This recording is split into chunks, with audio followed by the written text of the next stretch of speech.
అందరికీ నమస్కారం అండి. ఓం శ్రీ గణేశాయ నమః. ఓం గం గణపతయే నమః. భారతదేశంలో గణపతి ఆలయాలు వేల సంఖ్యలో ఉన్నాయి. ప్రతి ఆలయానికి ఒక చరిత్ర ఉంది. ప్రతి క్షేత్రానికి ఒక మహిమ ఉంది.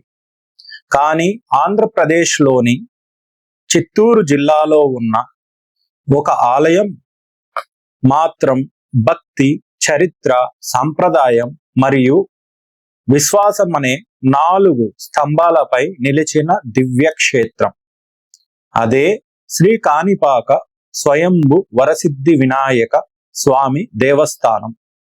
ఇక్కడ వెలిసిన గణపతి విగ్రహాన్ని ఏ శిల్పి చెక్కలేదు, ఏ రాజు ప్రతిష్ఠించలేదు.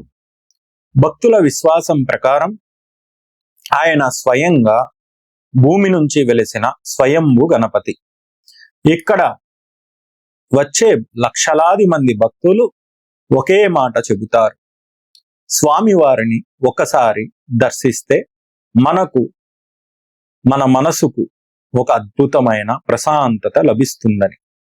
ఈరోజు మనం ఈ క్షేత్రం గురించి కేవలం ఒక కథ కాదు, చరిత్ర చెబుతున్న నిజాలు, స్థల పురాణం చెప్పే దివ్య గాథ, ఆలయ ప్రత్యేకతలు మరియు ప్రపంచవ్యాప్తంగా భక్తులను ఆకర్షించే మహిమలను తెలుసుకుందాం.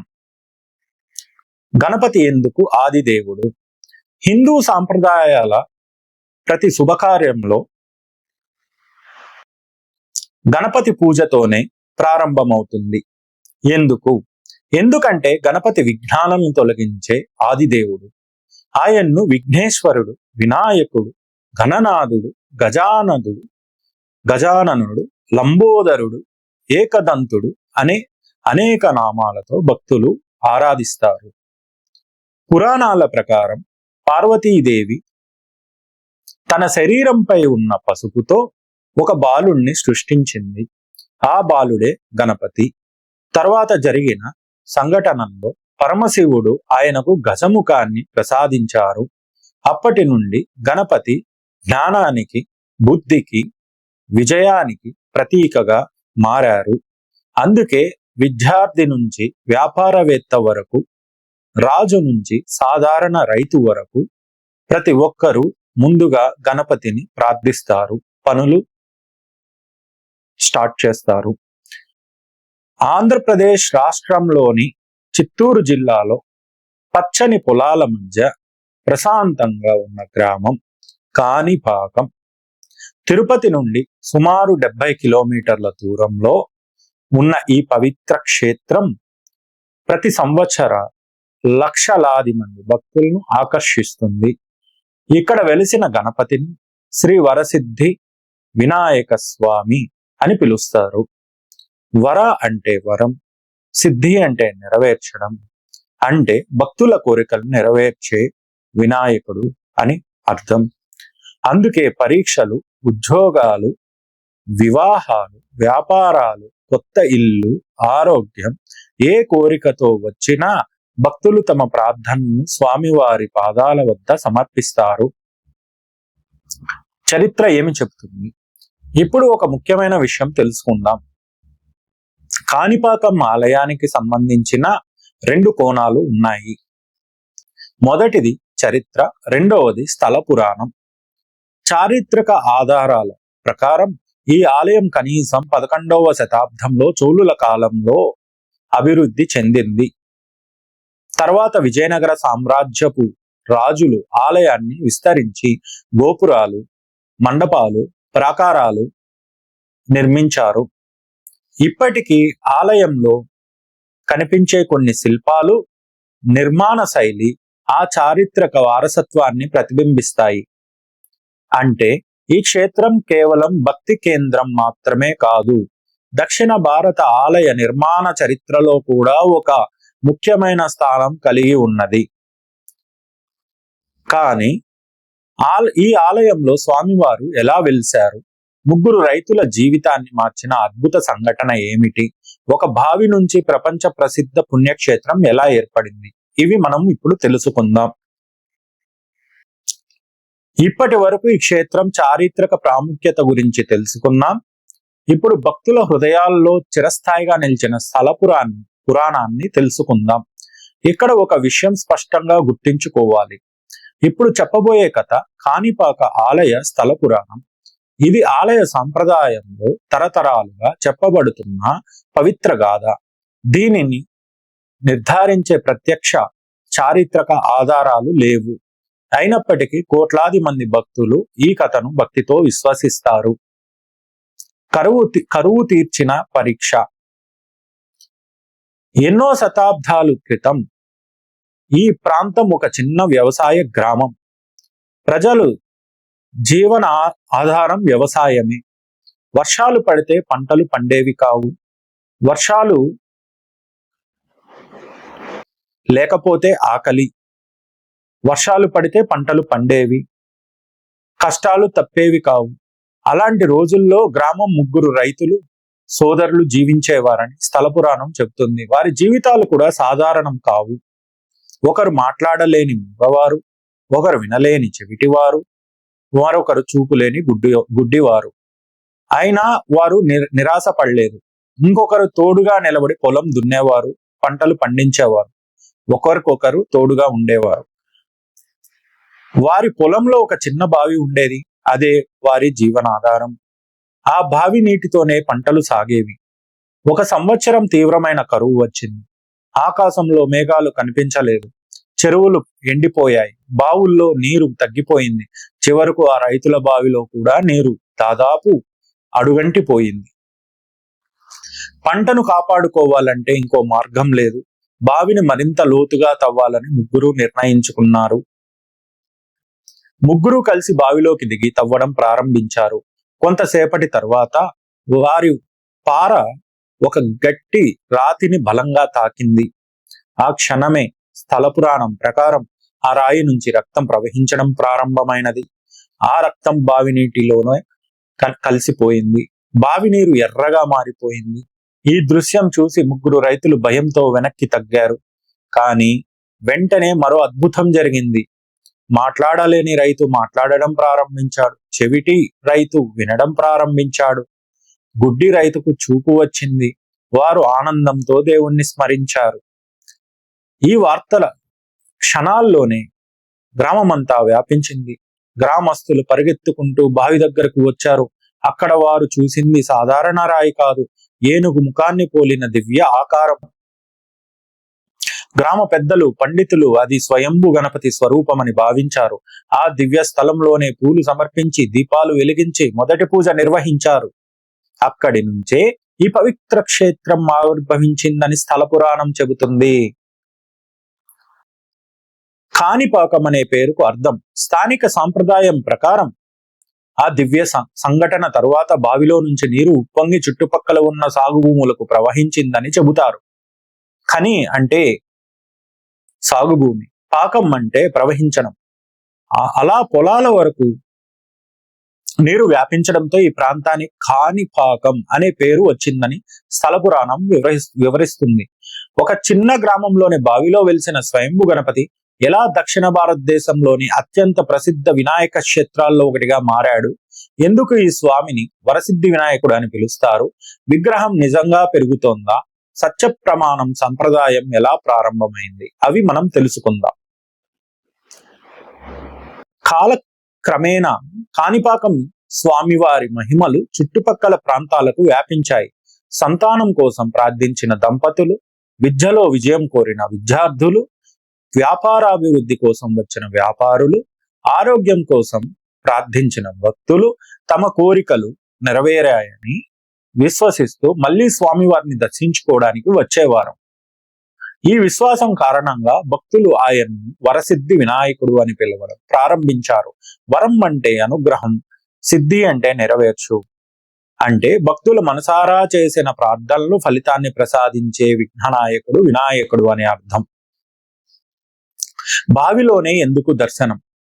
కాణిపాకం ఆలయంలో అత్యంత విశిష్టమైన విషయం, మూల విరాట్ ఇప్పటికీ బావిలోనే దర్శనమిస్తారు. ఇది సాధారణంగా ఒక పీఠంపై ప్రతిష్ఠించిన విగ్రహం కాదు.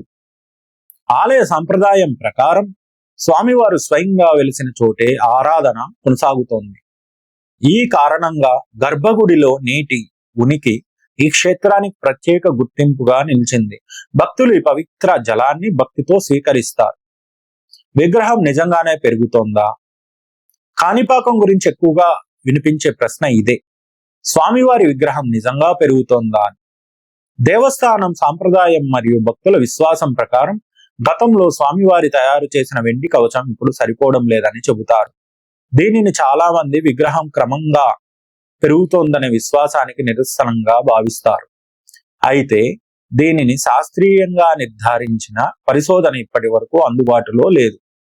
కాబట్టి ఈ విషయాన్ని భక్తులు విశ్వాసంగా గౌరవించడం సరైన విధానం. సత్య ప్రమాణం వెనుక సాంప్రదాయం తెలుసుకుందాం. కాణిపాకం ఆలయాన్ని దేశవ్యాప్తంగా ప్రత్యేకంగా నిలబెట్టిన సంప్రదాయం సత్య ప్రమాణం. చాలా కాలంగా ప్రజలు కుటుంబ వివాదాలు, భూమి తగాదాలు, అప్పుల విషయాలు లేదా వ్యక్తిగత విభేదాలు సమయంలో స్వామివారి సన్నిధిలో నిజం మాత్రమే చెప్పాలని ప్రమాణం చేస్తూ వస్తున్నారు. అది ప్రభుత్వ న్యాయస్థానం ప్రక్రియ కాదు. అయితే దైవ సాక్షిగా అబద్ధం చెప్పకూడదనే గాఢమైన విశ్వాసం ఈ సాంప్రదాయాన్ని ఇప్పటికీ కొనసాగిస్తోంది. అందుకే కాణిపాకం పేరు వినగానే చాలా మంది అందరికీ గుర్తుకొచ్చేది సత్య ప్రమాణం. ఆలయ నిర్మాణం. ఈ ఆలయంలోకి ప్రవేశించగానే కనిపించే రాజగోపురం, మండపాలు, శిల్పాలు దక్షిణ భారత ఆలయ నిర్మాణ శైలికి అద్భుతమైన ఉదాహరణ. చోళుల కాలంలో ప్రారంభమైన అభివృద్ధిని తర్వాత విజయనగర రాజులు విస్తరించారు. ప్రతి రాతి స్తంభం, ప్రతి శిల్పం, ప్రతి మండపం ఈ క్షేత్ర శతాబ్దాల చరిత్రకు సాక్ష్యంగా నిలిచేటట్లు చేస్తున్నాయి. నేడు కాణిపాకం కేవలం ఒక గ్రామం కాదు, ఇది లక్షలాది మంది భక్తుల ఆధ్యాత్మిక కేంద్రం. ప్రతిరోజు వేలాది మంది దర్శనం చేసుకుంటారు. ప్రతి సంవత్సరం లక్షలాది మంది భక్తులు దేశ విదేశాల నుంచి వచ్చి దర్శించుకుంటుంటారు. వినాయక చవితి సందర్భంగా జరిగే 21 రోజుల బ్రహ్మోత్సవాలు అత్యంత వైభవంగా జరుగుతాయి. దేశ విదేశాల నుంచి భక్తులు ఈ ఉత్సవాల్లో పాల్గొంటారు. కానీ ఇంకా కొన్ని ఆసక్తికరమైన విషయాలు మిగిలే ఉన్నాయి. ఆలయంలో జరిగే ముఖ్యమైన ఉత్సవాలు, దర్శనానికి వెళ్లే భక్తులు తెలుసుకోవాల్సిన విషయాలు, ఈ క్షేత్రం ఇచ్చే ఆధ్యాత్మిక సందేశం మరియు హృదయాన్ని హత్తుకునే ముగింపు ఇప్పుడు తెలుసుకుందాం. కాణిపాకం ఆలయంలో సంవత్సరంలో అత్యంత ముఖ్యమైన ఉత్సవం వినాయక చవితి బ్రహ్మోత్సవాలు. ప్రతి సంవత్సరం భాద్రపద శుద్ధ చవితి సందర్భంగా 21 రోజుల పాటు ఈ ఉత్సవాలు అత్యంత వైభవంగా నిర్వహించబడతాయి. ఈ కాలంలో ప్రత్యేక అభిషేకాలు, మహా అలంకారాలు, వేద పారాయణాలు, హోమాలు, ఉత్సవమూర్తి ఊరేగింపులు, సంగీత భజన కార్యక్రమాలు భక్తి వాతావరణాన్ని మరింత ఆధ్యాత్మికంగా మార్చేస్తాయి. రాత్రివేళ దీపాల కాంతిలో ఆలయం మరింత దివ్యంగా కనిపిస్తుంది. కాణిపాక దర్శనానికి వెళ్లే భక్తులు కొన్ని విషయాలు గుర్తించుకోవాలి. భక్తితో ప్రశాంతంగా ఆలయంలోకి ప్రవేశించాలి. స్వామివారి దర్శన సమయంలో తొందరపడకుండా ఇతర భక్తులకు కూడా సహకరించాలి.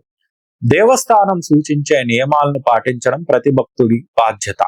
స్వామివారి ముందు చేసే ప్రార్థనలో నిజాయితీ, వినయం, కృతజ్ఞత ఉండాలని పెద్దలు చెబుతారు. ఈ క్షేత్రం కేవలం కోరికలు తీర్చే దేవాలయం మాత్రమే కాదు, ఇది మనకు 3 గొప్ప విలువలను గుర్తు చేస్తుంది. మొదటిది సత్యం. సత్య ప్రమాణం సంప్రదాయం మనకు నిజాయితీ విలువను గుర్తు చేస్తుంది. రెండవది విశ్వాసం. భక్తి అంటే అద్భుతాలను వెతకడం కాదు, కష్టాల్లో కూడా ఆశను కోల్పోకుండా ఉండడం. మూడవది వినయం. ఎంత గొప్ప స్థాయికి చేరుకున్నా దైవం ముందు ప్రతి మనిషి సమానమే. కాణిపాకం గురించి తెలుసుకునేటప్పుడు ఒక విషయం గుర్తించుకోవాలి. చోళులు, విజయనగర రాజులు ఆలయాన్ని అభివృద్ధి చేశారనే విషయం చారిత్రక ఆధారాల్లో తెలిసింది. అదే సమయంలో 3 రైతుల కథ, బావిలో స్వయంభు గణపతి వెలిసిన గాథ వంటి అంశాలు స్థల పురాణంలో భాగం. ఈ 2 కోణాలను అర్థం చేసుకున్నప్పుడు ఈ క్షేత్రం యొక్క గొప్పతనం మరింత స్పష్టంగా తెలుస్తుంది. చారిత్రక మరియు చరిత్ర మనకు ఆలయ నిర్మాణాన్ని చెబుతుంది. భక్తి మనకు ఆలయ ఆత్మను అనుభవింపజేస్తుంది. భక్తి మనకు ఆలయ ఆత్మను అనుభవింపజేస్తుంది. కాణిపాకం శ్రీ వరసిద్ధి వినాయక స్వామి 1000 సంవత్సరాల చరిత్రను మోస్తున్న ఒక పవిత్ర క్షేత్రం, కోట్లాది మంది భక్తుల విశ్వాసాన్ని నిలబెట్టిన దివ్య సన్నిధి. సత్యాన్ని గౌరవించమని, వినయంతో జీవించమని, ప్రతి ప్రారంభంలో దైవాన్ని స్మరించమని మనకు బోధించే ఆధ్యాత్మిక కేంద్రం. మీకు అవకాశం వచ్చినప్పుడు ఈ పవిత్ర క్షేత్రాన్ని దర్శించి స్వామివారి ఆశీస్సులు పొందాలని మనస్ఫూర్తిగా కోరుకుంటున్నాం. ఓం శ్రీ వరసిద్ధి వినాయక స్వామినే నమః. ఇలాంటి చారిత్రక ఆధ్యాత్మిక డాక్యుమెంటరీల కోసం మా ఛానల్ను సబ్స్క్రైబ్ చేసి బెల్ ఐకాన్ నొక్కండి. ఈ వీడియో మీకు నచ్చినట్లయితే లైక్ చేయండి. మీ కాణిపాకం స్వామివారితో ఉన్న అనుభవాన్ని కామెంట్స్ లో తప్పకుండా పంచుకోండి. మరొక దివ్యక్షేత్ర చరిత్రలో మళ్ళీ కలుద్దాం. జై శ్రీ వరసిద్ధి వినాయక స్వామి. తిరుపతి వచ్చినప్పుడు కాణిపాకం, శ్రీకాళహస్తి మరియు ప్రముఖ పుణ్యక్షేత్రాలు దర్శించుకున్నటకు మా శ్రీ మంజులా టూర్స్ అండ్ ట్రావెల్స్ని సంప్రదించగలరు. మా సేవలు airport pickup and drop, Tirumala and temple tour packages, local sightseeing, out station trips, corporate travel, family tours, wedding and event transportation, 24/7 car rental services, సురక్షిత ప్రయాణం, సమయ పాలన, సరసమైన ధరలు, విశ్వసనీయ సేవ. ఫర్ బుకింగ్స్ కాంటాక్ట్ ఎగ్జాన్ 88-976-33354. Thank you. ధన్యవాదాలు. జై హింద్.